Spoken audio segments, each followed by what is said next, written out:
There comes a point in life when time stops being something you can ignore, not because you're running out of it, but because you finally understand what it actually is.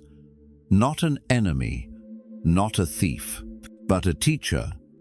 After 60, impermanence stops being an abstract idea whispered by philosophers and becomes the texture of your daily experience.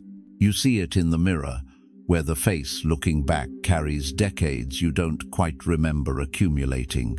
You feel it in your body, in the way simple movements now require intention, in the way energy doesn't replenish as quickly as it once did. You watch it unfold in the lives around you, as friends face illness, as grandchildren grow impossibly fast, as the world shifts in ways that make you feel both connected to its long history and slightly removed from its current pace. And for many, this awakening arrives wrapped in fear. The fear of becoming invisible, the fear of losing relevance, the fear that the best parts of life are behind you, and what remains is simply a slow decline into obscurity. But what if I told you that this moment, this very threshold you're standing on, isn't the beginning of loss, but the doorway to the deepest freedom you've ever known? Buddhism teaches that suffering doesn't come from change itself. It comes from clinging to what cannot stay. For decades, perhaps without realizing it, you've been holding on to images of yourself that no longer fit, holding on to ways of being that drain you, holding on to beliefs that were never really yours to begin with, holding on to expectations that society placed upon you, to roles that others needed you to play, to versions of success that never quite satisfied the deepest parts of your soul. And now, life is asking you to release them, not in defeat, but in wisdom, not because you're giving up, but because you're waking up. This is what the Buddha called seeing clearly. When you finally recognize what you've been clinging to, when you can name the attachments that have been silently stealing your peace, freedom begins. Not the freedom to escape your life, but the freedom to finally, fully live it. So today, we're going to walk through 7 illusions that may have shaped the first half of your life, but no longer need to define the second. These aren't just ideas to consider. They're invitations to let go, to unbind yourself from the weight you no longer need to carry, and to step into a version of your life where peace isn't something you chase, but something you become, where wisdom isn't something you read about, but something you embody, where each day becomes less about doing and more about being. Let's begin. Illusion 1. Comparing yourself to others. For most of your life, you've been surrounded by a quiet hum of comparison. Who has more? Who looks better? Who achieved what and when? It began in childhood, when grades and trophies told you where you stood. It continued through your career, when titles and salaries became scorecards. And even now, in this stage of life, the whisper persists. They're traveling the world. They look so vibrant. They seem so at peace. And where am I? This is the illusion of the ego, and it is one of the most exhausting ways to live. Buddhism teaches that all comparison arises from a misunderstanding of the self. When you compare yourself to someone else, you are measuring 2 entirely different karmic paths, as if they were the same journey. But they're not.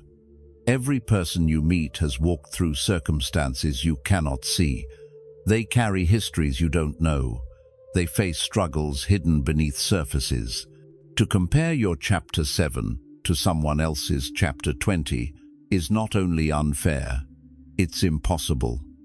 After 60, this truth becomes undeniable. You've lived long enough to know that the person who seemed to have it all might have been quietly falling apart. You've seen marriages that looked perfect dissolve overnight. You've watched careers that glittered from the outside feel hollow on the inside. The illusion of comparison only works when you believe that surfaces tell the whole story. But you know better now. In Buddhist thought, this comparison is also a distraction from the present moment.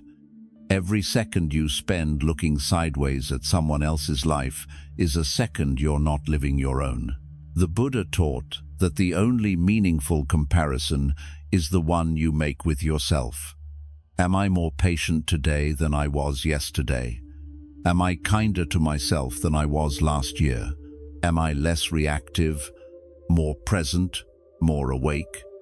These are the questions that matter, because real victory isn't measured against other people, it's measured against the restlessness of your own mind, against the habits that no longer serve you, against the fear that tells you you're falling behind when, in truth, you're exactly where you need to be. There's a Buddhist concept called mana, which refers to the conceit of comparison. It's one of the last fetters to dissolve on the path to awakening. Mana isn't just thinking you're better than others, it's also thinking you're worse or even equal. All three are forms of measuring yourself against an external standard. All three keep you trapped in the illusion that your worth is relative rather than inherent. After 60, you have the opportunity to see this clearly. You've spent enough time in the game of comparison to know its rules, and perhaps you've also begun to see its emptiness. The person you envied 5 years ago may be struggling in ways you never imagined. The achievement you thought would complete you came and went, and you're still you. The approval you chased didn't fill the hollow space it promised to fill. This isn't cynicism, it's wisdom.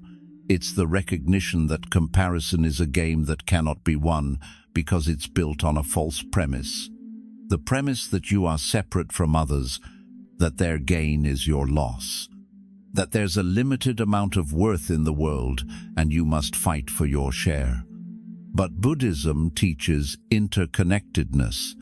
Their joy doesn't diminish yours. Their success doesn't erase yours. Their path is not your path, and there is no scoreboard keeping track. So practice this. When you feel the pull to compare, pause, breathe. Say to yourself, I only need to be better than who I was yesterday. Not louder, not richer, not more impressive, just more honest, more free, more myself. Notice the person you're comparing yourself to with compassion. They, too, are struggling. They, too, are aging. They, too, are searching for peace in a world that constantly measures and judges. And then come back home, back to your own breath, back to your own body, back to your own unrepeatable, precious life. Because once you stop trying to keep up with others, you'll discover something remarkable. The race you thought you were losing never existed in the first place. Illusion 2.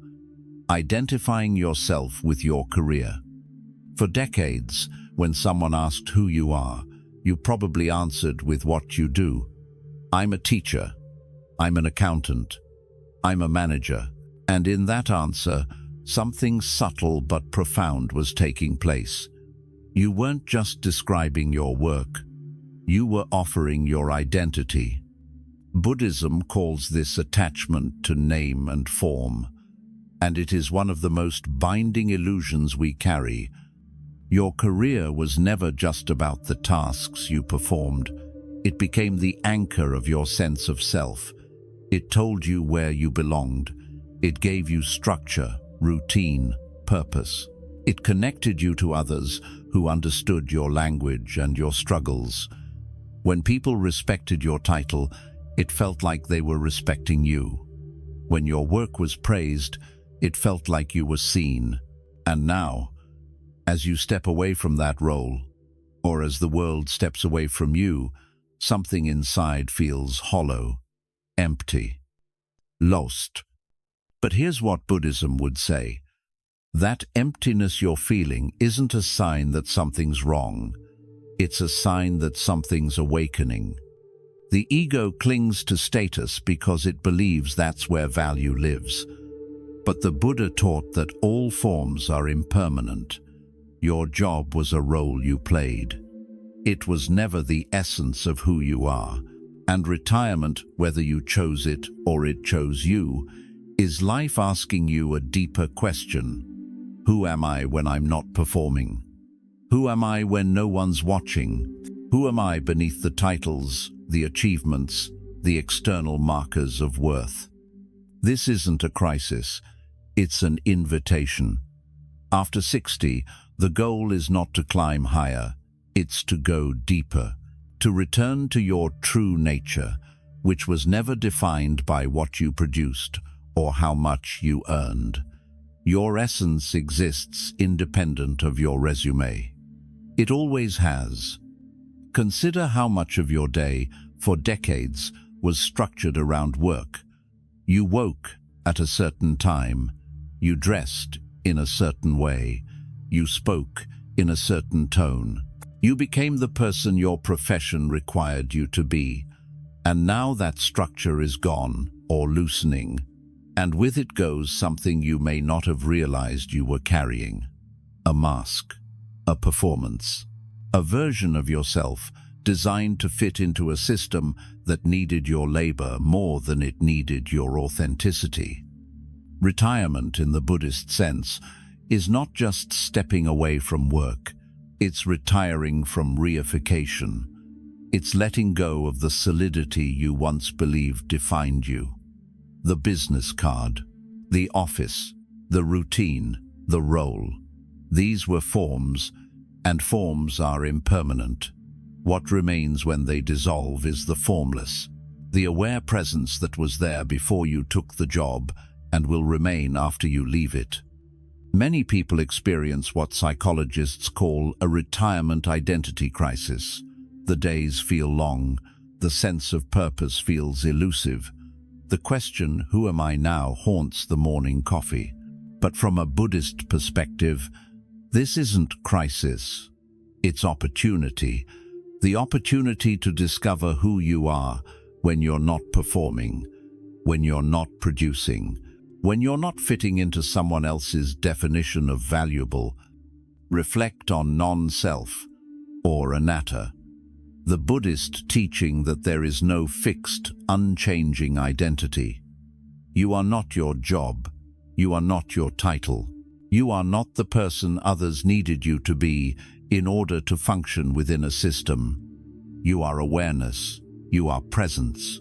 You are the part of you that has watched every role you've ever played without being consumed by any of them. And here's what makes this particularly liberating after 60. You've now accumulated enough life experience to see the truth of this teaching. You remember who you were before this career. You can recall versions of yourself that felt just as real, just as solid, as the professional identity you later adopted. And if all those versions of you were temporary, then perhaps identity itself is more fluid than you once believed. This doesn't mean you become no one.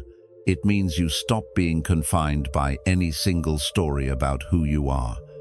You're free to explore, to try new things without the pressure of them becoming your new identity, to rest without guilt, to create without needing it to define you. You're free to simply be. When you let go of identifying yourself with your career, you don't lose yourself, you find yourself. And what you find is someone who was always there, waiting patiently beneath the noise. Someone who doesn't need a title to have worth. Someone who exists fully, completely, enough, just as they are. Illusion 3. Forcing yourself to finish meaningless things. There's a voice inside many of us that insists we must finish what we start, no matter what. Even if it no longer serves us, even if it drains us, even if it was never really ours to complete in the first place. This is the voice of obligation dressed up as integrity. But Buddhism asks a different question. Does this still nourish your mind? After 60, you no longer have the luxury of pretending that time is infinite. Every project you commit to, every relationship you maintain, every habit you continue comes at a cost. And that cost is your energy, your peace, your life. So why are you still dragging yourself through activities that bring you no joy? Why are you finishing books you hate? Why are you attending events that exhaust you? Why are you maintaining commitments that were relevant 10 years ago but feel empty today? The ego loves the identity of someone who always finishes. It wears perseverance like a badge. But perseverance without discernment is just stubbornness. And stubbornness keeps you chained to the past instead of open to the present. In Buddhist practice, letting go is not failure. It's wisdom. It's the recognition that clinging to form creates suffering. When you force yourself to complete something that no longer nourishes you, you're not honoring your commitment. You're betraying yourself. This doesn't mean you abandon everything the moment it gets difficult. Difficulty is often where growth happens. But there's a difference between difficulty that deepens you and difficulty that depletes you. One asks you to stretch, the other asks you to shrink. And you, at this stage of life, are wise enough to know the difference. The Buddha spoke often of the middle way, the path between extremes. This applies here too. On one extreme is the person who never finishes anything, who flits from project to project without commitment. On the other extreme is the person who forces completion of everything, who turns perseverance into a prison. The middle way is discernment. It's the wisdom to know when to continue and when to release. Think about a tree in autumn. It doesn't cling to every leaf. It doesn't force the leaves to stay simply because they were once part of its summer glory. The tree releases what has completed its cycle, and in that release, it conserves energy for new growth. It doesn't see the falling leaves as failure. It sees them as the natural rhythm of life. You are like that tree. Some commitments have completed their cycle. They served you once. They brought meaning once. But they no longer align with who you're becoming. And holding on to them isn't loyalty. It's resistance to your own evolution. After 60, you begin to feel time differently. It's no longer an endless resource stretching infinitely ahead. You feel its preciousness in your bones. And this awareness, rather than filling you with panic, can fill you with clarity. Each choice matters more. Each yes means saying no to something else. Each commitment carries weight. So practice letting go without guilt. Look at the things filling your days and ask yourself honestly, is this still alive for me? Does this bring me closer to the person I'm becoming? Or does it keep me tethered to the person I used to be? Does this nourish my spirit? Or does it drain it? Does this create space for presence and peace? Or does it generate stress and resentment? If the answer is the latter, release it. Thank it for what it once gave you. Honor the role it played in your journey. And then, gently, set it down. This isn't about becoming careless or uncommitted. It's about becoming intentional. It's about recognizing that your life force is precious and directing it toward what truly matters. Because every time you let go of what no longer serves you, you make space for what does. You create room for rest, for creativity, for relationships that nourish, for activities that bring genuine joy, for the quiet moments of simply being alive without needing to prove anything to anyone. And that is not quitting, that is awakening. That is the wisdom of knowing that completion sometimes looks like continuation and sometimes looks like release, and having the courage to choose accordingly. Illusion 4. Doing things out of obligation. How many hours of your life have you spent doing things you didn't want to do? Not because they brought you joy or aligned with your values, but because you thought you should, because someone expected it, because refusing would have made you look selfish, because saying no felt harder than saying yes. Buddhism teaches that many of our obligations don't come from compassion, they come from craving approval or fearing judgment. And both of these are subtle forms of attachment. Attachment to being liked, attachment to being seen as good, attachment to an image of yourself that requires constant performance to maintain.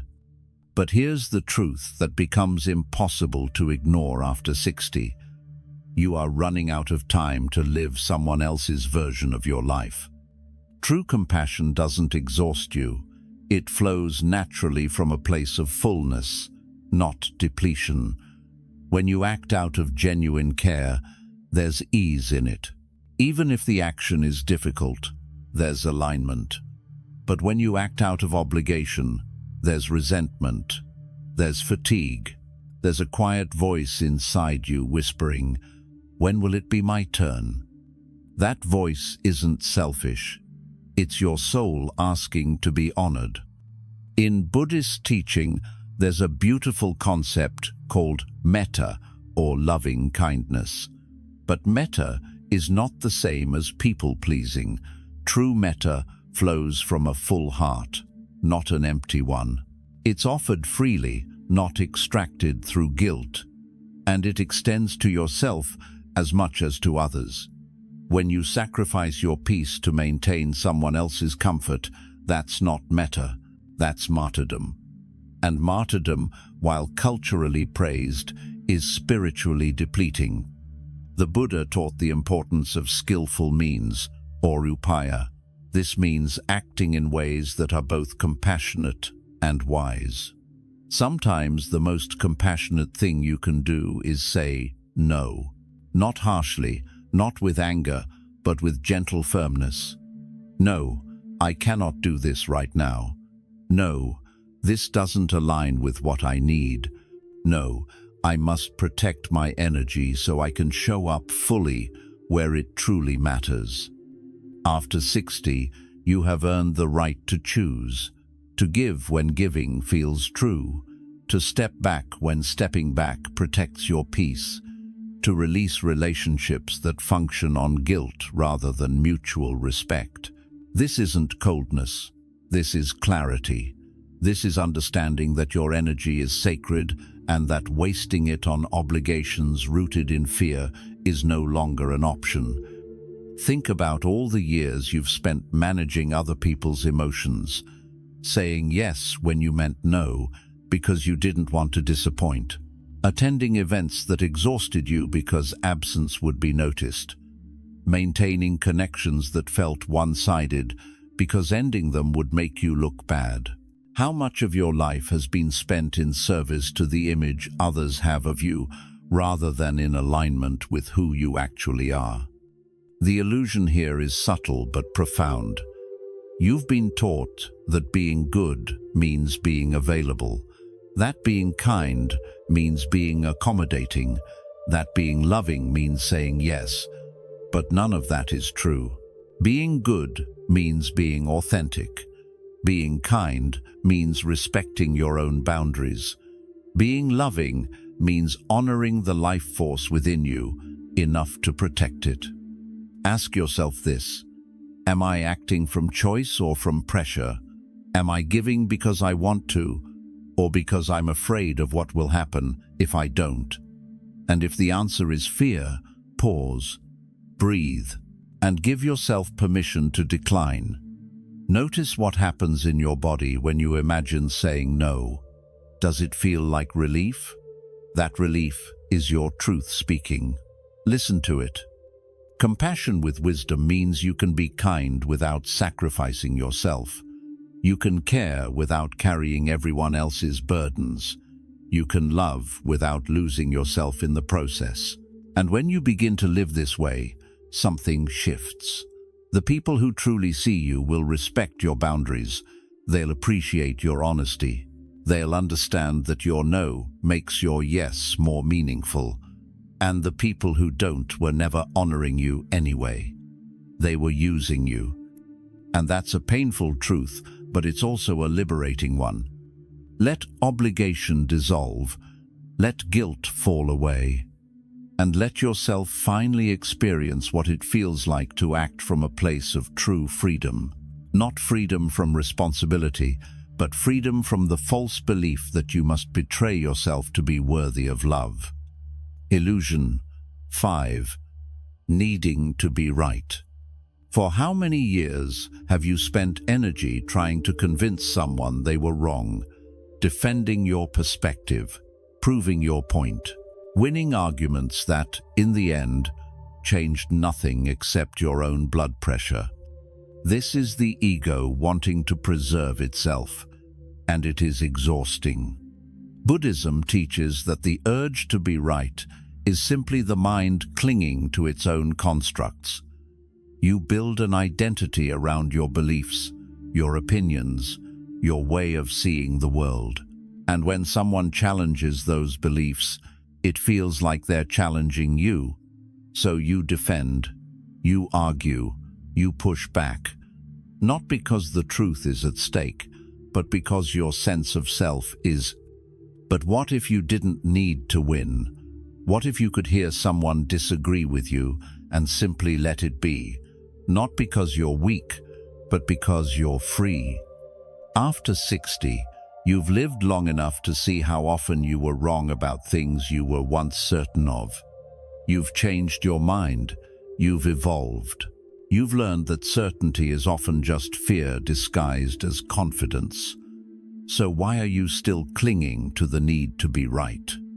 A wise person doesn't fight to be superior. They understand that every mind operates through its own karma and conditioning. What feels true to you was shaped by your experiences. What feels true to someone else was shaped by theirs. And both can exist without one needing to destroy the other. This doesn't mean you abandon your values. It doesn't mean you stay silent in the face of harm. But it does mean you stop wasting energy on battles that serve no one. It means choosing mindful silence over reaction. It means practicing saying, "Perhaps you are right," not out of defeat, but out of freedom from ego. Because the truth is this: you don't lose anything by letting someone else have their perspective, but you gain everything by releasing the need to control theirs. So the next time you feel the pull to argue, pause. Ask yourself, what am I defending? Is it truth? Or is it just my attachment to being seen as right? And if it's the latter, let it go. Let the other person have their opinion. Let the moment pass. And notice how much lighter you feel when you stop carrying the weight of needing to be right all the time. Illusion 6. Tolerating people who drain you.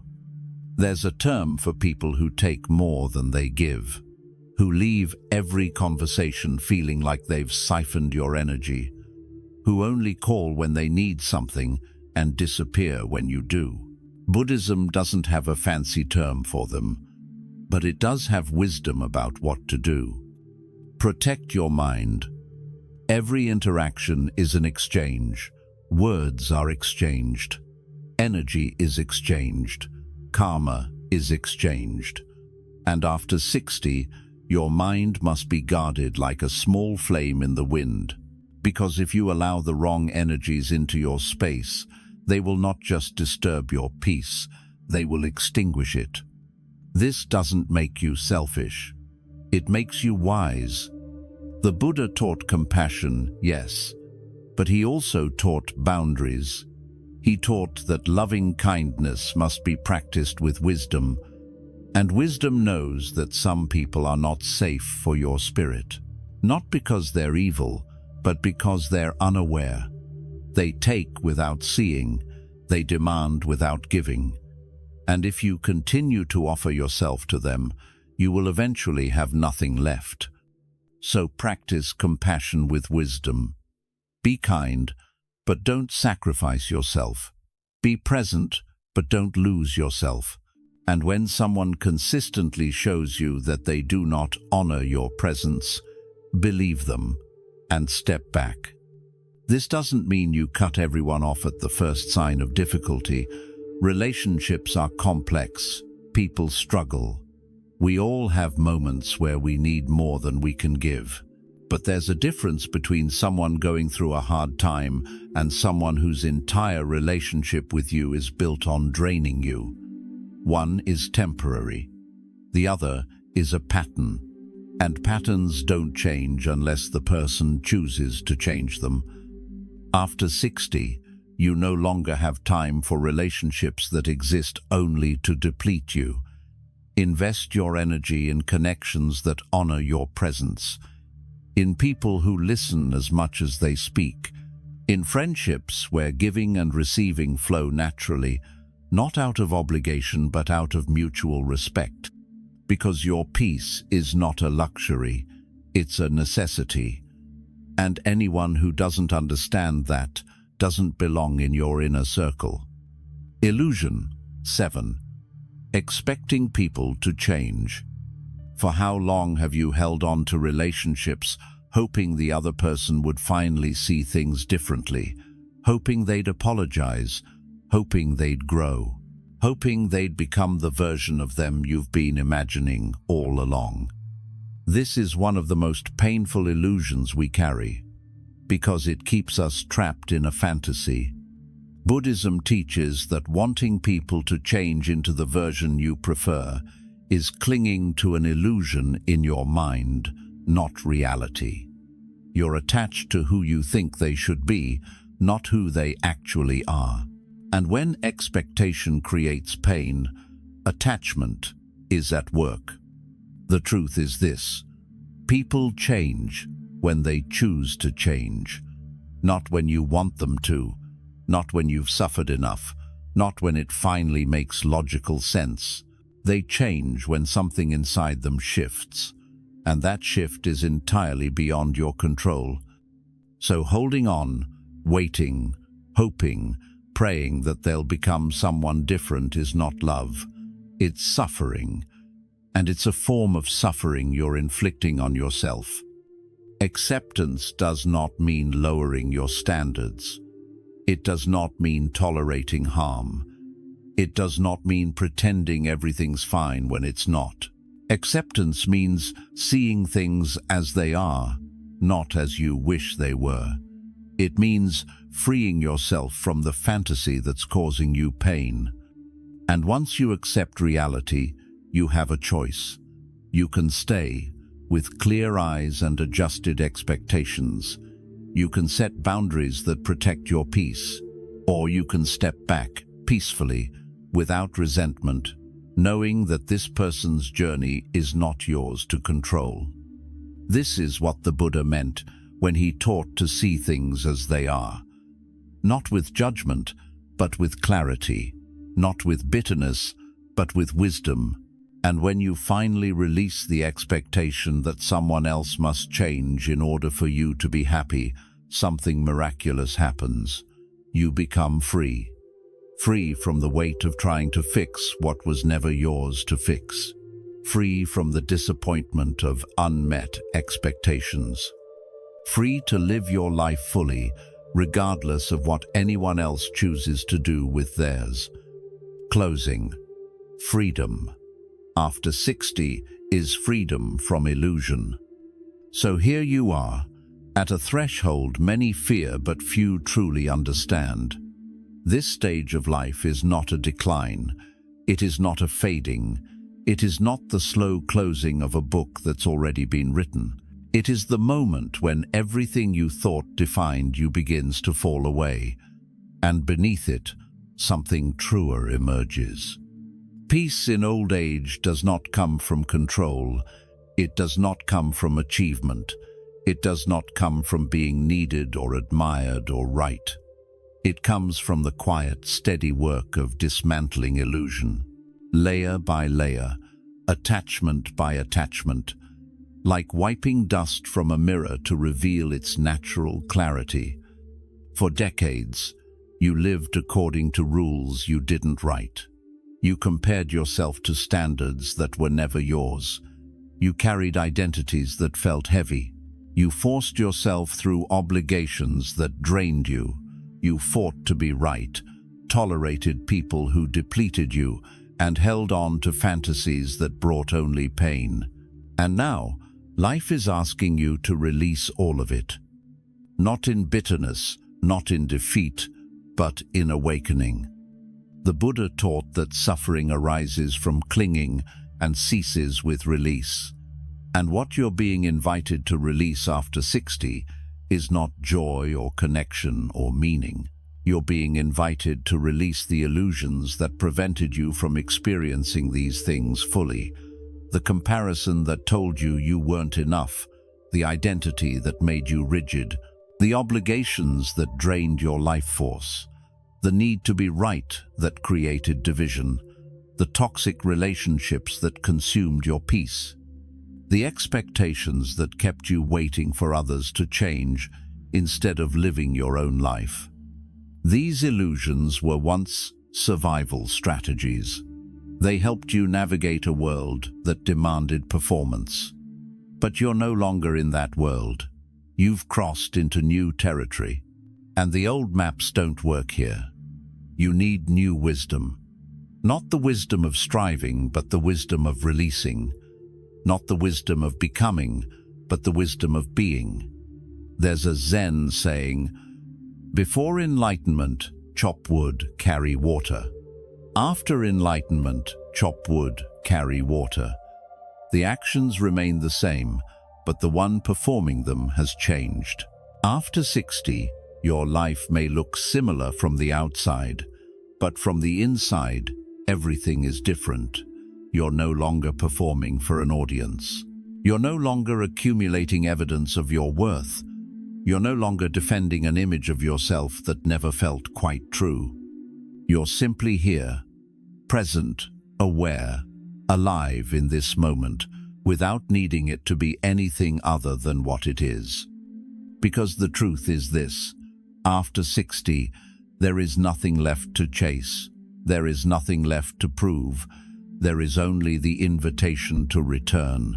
Return to yourself. Return to presence. Return to the awareness that was always there, watching quietly beneath every role you ever played. This is freedom, not the freedom to do whatever you want, but the freedom to be who you actually are, without pretense, without performance, without the weight of all the things you thought you had to be in order to matter. You matter because you exist, not because of what you did or didn't accomplish, not because of who you impressed or how you compared. You matter because you are here, and that has always been enough. It will always be enough. And the moment you truly understand this, everything changes. Not externally, but internally.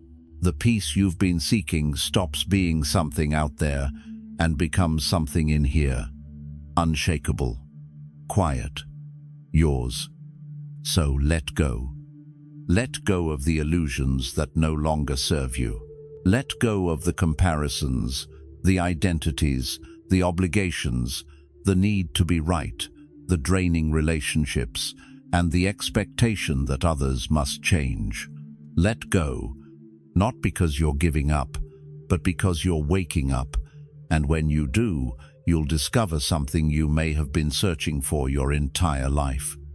Peace, real peace, the kind that doesn't depend on circumstances, the kind that flows from within, the kind that no one can give you and no one can take away, the kind that whispers, "You are home. You have always been home, You just needed to release everything that convinced you otherwise. This is the gift of aging. This is the promise of this moment, and it is yours, right now, if you choose it. If these words have stirred something inside you, I invite you to take a moment. Breathe deeply. Place your hand on your heart and say to yourself, I release what no longer serves me. I deserve peace, and I am free. If this message touched you, please share it with someone who might need to hear it. Leave a word in the comments. Something simple like free or awake or released. Not for me, for you. As a quiet declaration that you're ready to walk lighter into this next chapter of your life. And if you'd like more reflections like this, more gentle wisdom to guide you through this stage of life, please subscribe. This channel exists to remind you that aging is not the end of your story. It's the deepening of it. And your presence here, your willingness to listen, matters more than you know. Until we meet again, may you walk lightly, may you love deeply, and may you rest in the quiet, knowing that your journey is far from over.